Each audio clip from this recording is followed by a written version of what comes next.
festival ng mga nagdaang taon.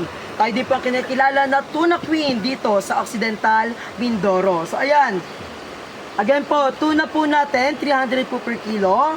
At 300 po per kilo ang tuna, fresh tuna. Ang ating po tuna sashimi ay 255 po per tub.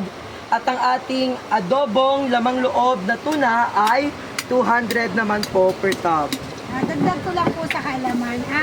Bali po pumapangalawa tayo sa buong sa Pilipinas na nagsusupply ng tuna. Una Jansan, sumunod na tayo.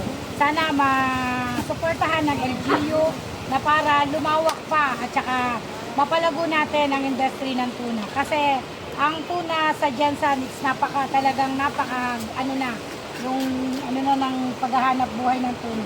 Kaya sana sa LGU mabigyan kami ng pansin na maging maganda ang ating ng tuna natin dito. Katuwa naman na malaman na ang Mamburao ay pumapangalawa sa buong Pilipinas sa pag-export ng ating tuna, no? So again po, once again, ang ating pong tuna, fresh tuna po natin ay 300 per kilo. Ang ating tuna sashimi ay 255 per tub. At ang ating namang adobong lamang loob na tuna ay 200 pesos. Budget ma'am? Budget po? May isa lang po.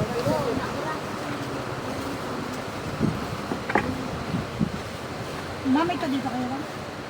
40 years?